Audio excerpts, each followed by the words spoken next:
कहानी की शुरुआत 5000 साल पहले दिखाते हुए होती है, जहाँ पे हम एक जालिम राजा को हुकूमत करते हुए देखते हैं। एक वो भी वक्त था जब ये शहर आजाद हुआ करता था, लेकिन अब इस जालिम राजा ने यहाँ के लोगों को अपना गुलाम बना लिया है। ये राजा यहाँ के सभी लोगों से जमीन की खुदवाई करवा रहा होता है। असल में इसको एक ऐसे मटेरियल की तलाश थी, एक ऐसी चीज की तलाश थी जो इसको जादुई ताकतें दे सकती थी, और इस वजह से ये पहले से ज्यादा ताकतवर हो जाता और इस शहर पे नहीं बल्कि पूरी दुनिया में ही हुकूमत कर सकता था। बेसिकली इस मटेरियल का नाम एटर्नियम है, जिसकी मदद से ये एक ऐसा ताज बना लेगा जिससे ये अपने अंदर सुपर हीरो वाली पावर्स को हासिल कर सकता है। यहाँ पे मामूल के मुताबिक मजदूर खुदाई कर रहे होते हैं और उसी दौरान एक मजदूर को वो एटर्नियम पत्थर मिल जाता है, जिसको वो जालिम राजा हासिल कर लेता है और बहुत जल्द ही अपना वो ताज भी बना लेता है, जिसको पहनने से उसे बहुत सी ताकतें मिलने वाली हैं। इसी बीच में हम एक छोटे लड़के को भी देखते हैं जो कि उस जालिम राजा के खिलाफ खड़ा हो जाता है। वो गाँव वालों को समझाता है कि हमें इस जुल्म से बचना चाहिए, हमें उसके आगे नहीं झुकना चाहिए। लेकिन जब जालिम राजा को पता चलता है कि ये तो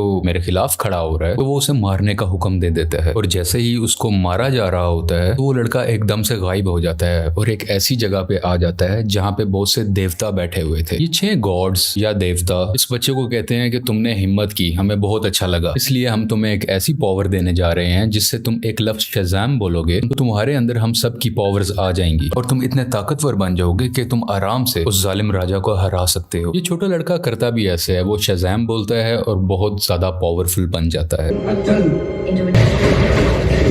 और फौरन ही वो उस राजा के महल में आ जाता है, जहाँ पे वो अपना शैतानी ताज पहन रहा होता है कि उसके पास बहुत सी पावर्स आ जाएं। लेकिन ये छोटा लड़का जो शज़ाम बोलने के बाद अब बहुत पावरफुल बन चुका है, वो वहाँ आके तबाही मचा देता है और सबको मारने लगता है। ये इतने गुस्से में होता है कि जालिम राजा के साथ साथ वहाँ के पूरे शहर को ही तबाह कर डालता है। और यहीं से कहानी जाती है 5000 साल बाद और हम प्रेजेंट का टाइम देखते हैं। अभी के टाइम पे भी हमें वही शहर दिखाया जाता है जहाँ पर एक गैंग ने पूरे तरीके से इस शहर पे कब्जा किया होता है। ये लोगों पे जुल्म कर रहे हैं, लूट मार कर रहे हैं, पूरी तरह से इस शहर को कंट्रोल में कर रखा है। असल में इस गैंग का एक ही मकसद है कि उस ताज को तलाश करना, यानी कि ये उसी क्राउन, उसी ताज को तलाश कर रहे होते हैं जो आज से 5000 साल पहले उस जालिम राजा ने बनाया था। वो खुद तो मारा गया था, लेकिन उसका ताज अभी भी कहीं ना कहीं इसी शहर में ही दफन है। अब हम एक लड़की को देखते हैं जिसका नाम एड्रियाना है। वो भी इसी ताज को ही ढूंढ रही होती है। ये लड़की पुरानी चीजों को ढूंढने में काफी एक्सपर्ट है, क्योंकि ये आर्कियोलॉजिस्ट है, यानी ये वो लोग होते हैं जो जमीन की खुदाई करते हैं और हिस्ट्री की बहुत सी चीजों के बारे में काफी मालूमात भी रखते हैं। तो ये लड़की एड्रियाना एक केव में जाती है, एक गार में जाती है, जहाँ पे काफी कोशिशों के बाद इसको वो ताज मिल भी जाता है। अभी एड्रियाना और उसके साथी इसी बात को लेके खुश हो ही रहे होते हैं, तो हमें पता चलता है कि इसी का एक साथी जिसका नाम इस्माइल है, वो उसी गैंग के साथ मिला हुआ है जिसने पूरे शहर पे कब्जा कर रखा है। तभी इस्माइल अपने साथ आए हुए एक साथी को मार देता है और अपने गैंग के दूसरे लोगों को भी उसी गार में बुला लेता है।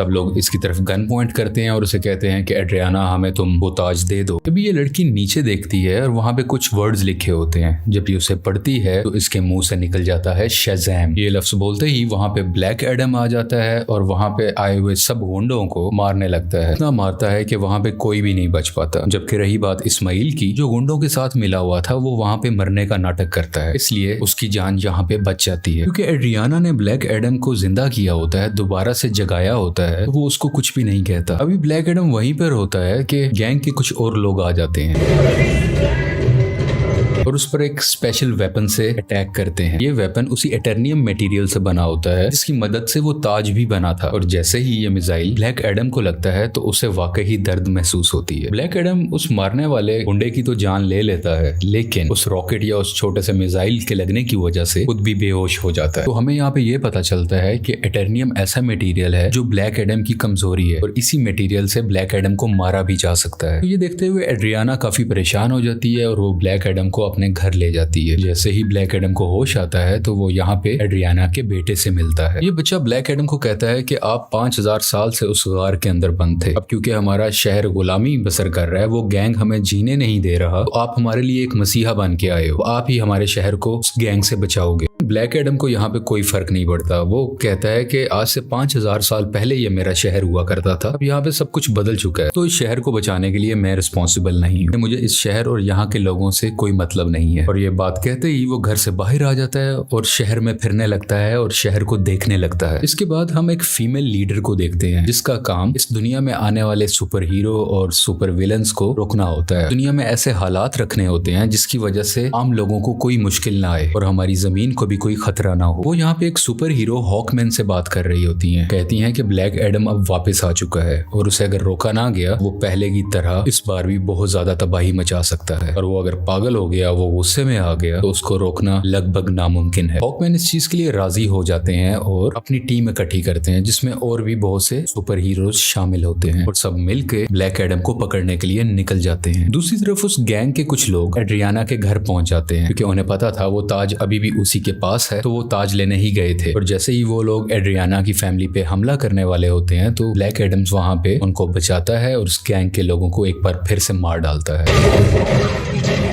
और बचे हुए कुछ लोगों से ये अभी फाइट कर ही रहा होता है, तभी उसी वक्त हॉकमैन की बनाई हुई टीम वहां पे आ जाती है और ये सब मिलके ब्लैक एडम से लड़ाई करने लगते हैं। लेकिन अभी भी ब्लैक एडम इन पर भारी था। वो गैंग के लोग और जस्टिस सोसाइटी की टीम दोनों मिलके भी इसका कुछ नहीं बिगाड़ पा रहे थे और आखिरकार ब्लैक एडम वहां से चला जाता है। ये जस्टिस सोसाइटी की टीम जो कि हॉकमैन की बनाई हुई टीम है, वो एड्रियाना के पास आते हैं और उसे मदद मांगते हैं कि तुम हमारी हेल्प करो उसको पकड़ने में। लेकिन एड्रियाना उन्हें कहती है कि तुम तब कहाँ थे जब हम पे ये जुल्म हो रहे थे, तुम लोगों को तो मैंने पहले कभी नहीं देखा। एक ब्लैक एडम ही है जिसने हमें बचाया, जब मैं मरने वाली थी तो उसी ने ही मुझे बचाया था। जस्टिस सोसाइटी के लोग कहते हैं जिसको तुम समझ रही हो कि वो तुम्हारी हिफाजत कर रहा है वो बहुत खतरनाक है। आज से 5000 साल पहले भी उसने हमारे इसी शहर को पूरे तरीके से तबाह कर दिया था। और बिल आखिर ये लोग एड्रियाना को राजी कर लेते हैं और इसीलिए एड्रियाना इन सबको ब्लैक एडम के पास ले जाती है ताकि सब लोग बैठ के आपस में बात कर सके, ताकि वो दोनों एक दूसरे की बातों को समझ सके और इनकी आपस की लड़ाई आपस में खत्म हो जाए। तभी दूसरी तरफ इस्माइल जो कि एड्रियाना का साथी था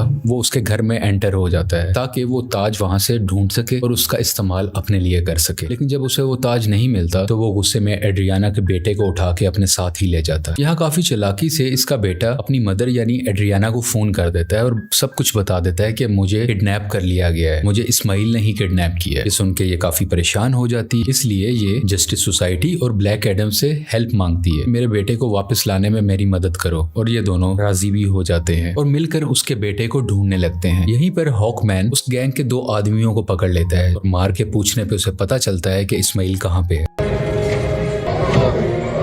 इस्माइल ने उसके बेटे को एक खुफिया जगह में रखा है जो कि एक रेगिस्तान में है। और जब ये सब यानी ब्लैक एडम और जस्टिस सोसाइटी उस जगह पर पहुंचते हैं तो देखते हैं कि इस्माइल ने उसके बेटे पे गन पॉइंट की हुई है। और यहाँ पे इस्माइल एक राज बताता है कि वो गैंग जो पूरे शहर में तबाही मचा रहा है उसका लीडर मैं ही हूँ और ये सब गुंडे मेरे लिए ही काम करते हैं। इसलिए वो एड्रियाना को कहता है कि अगर तुम्हें अपने बेटे की जान बचानी है तो मुझे वो ताज दे दो। तो ये परेशान माँ उसको वो ताज दे देती है ताकि उसके बेटे की जान बच सके, लेकिन इसके बावजूद भी वो उस बच्चे पे गोली चला देता है। और जैसे ही ब्लैक एडम ये देखता है तो वो तेज स्पीड से उड़ता हुआ उसके आगे आकर उस बच्चे की जान बचा लेता है और यहाँ पे इस्माइल को अपनी लाइटनिंग से जला के मुकम्मल तरीके से खत्म कर डालता है। यहाँ पे ब्लैक एडम भी हॉकमैन से मिलता है और उसको एक बहुत बड़ा राज बताता है कि आज से 5000 साल पहले वो लड़का जिसने उस जालिम राजा के खिलाफ आवाज उठाई थी वो मैं नहीं था बल्कि वो मेरा बेटा था। और जब जालिम राजा मेरे बेटे को मार रहा था तो वो उसी वक्त वहीं से गायब हो गया था। इस चीज को देखते हुए जालिम राजा को बहुत गुस्सा आया क्योंकि अब वो मेरे बेटे को तो ढूंढ नहीं पा रहा था, तो उसने मुझे मेरे घर वालों को पकड़ लिया और हमें बहुत मारा पीटा। हमें इतने बुरे तरीके से मारा गया कि शायद कोई जानवरों पे भी ऐसा सलूक नहीं करता। देखते ही देखते मेरी वाइफ वहीं पर मारी गई और मैं भी तकरीबन मरने ही वाला था, तभी मेरा बेटा मेरे पास वापस आ गया जिसके पास बहुत सी शक्तियां थी, बहुत सी पावर्स थी और उसने अपनी सारी पावर्स मुझे दे दी। यानी कि अब सारी पावर्स मेरे अंदर आ चुकी थी। अभी हम दोनों बात कर ही रहे थे तभी जालिम राजा के लोगों ने एक बार फिर से हम पे हमला कर दिया। वहां पे मैं तो बच गया क्योंकि मेरे पास बहुत सी पावर्स थी, लेकिन मेरा बेटा मेरी आंखों के सामने ही मारा गया। अपने बेटे को मरता हुआ देख के मैं आग बगूला हो गया, यानी मुझे बहुत गुस्सा आ गया और मैंने जालिम राजा और उसके लोगों को तो मार दिया, लेकिन वो पावर्स, वो शक्तियां मेरे काबू में नहीं रही। मैं उन्हें कंट्रोल ही नहीं कर सका और देखते ही देखते ये पूरा शहर मेरे ना चाहते हुए तबाह हो गया।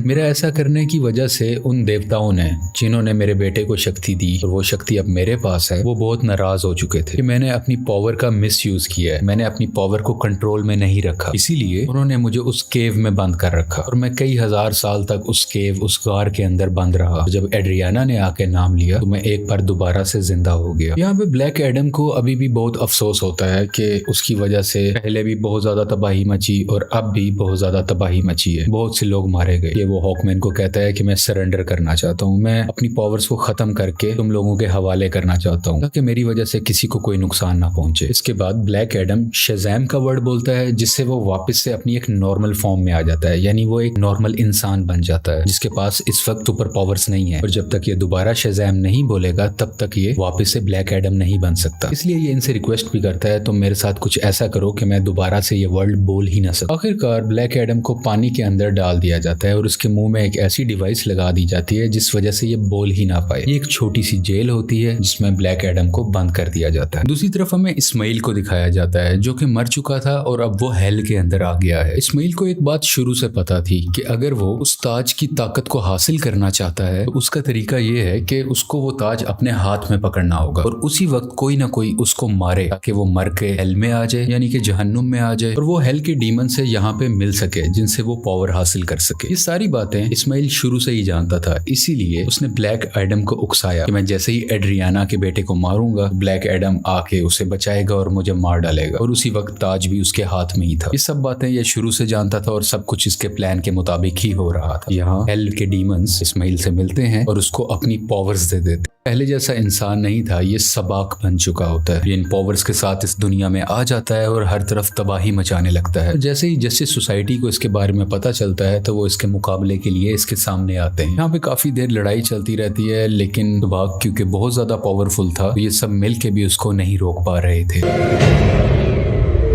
इसी जस्टिस सोसाइटी के एक और टीम मेंबर जिनका नाम डॉक्टर फेट है, वो अपनी मल्टीपल फॉर्म्स में आते हैं, मुख्तलिफ पावर्स का इस्तेमाल करते हुए सबाक को मारने की कोशिश करते हैं, लेकिन फिर भी कामयाब नहीं होते और बहुत जल्द ये सब समझ जाते हैं कि सबाक को ब्लैक एडम के अलावा और कोई नहीं हरा सकता। इसलिए वो यहाँ पे टेलीपैथी के जरिए ब्लैक एडम से बात करने लगते हैं, को बताते हैं कि हमें तुम्हारी हेल्प की जरूरत है और ये लोग यहीं से उसकी काफी हेल्प भी करते हैं ताकि वो खुद को आजाद करवा सके। वहां से निकलते ही वहां के कुछ सोल्जर्स को मारता है,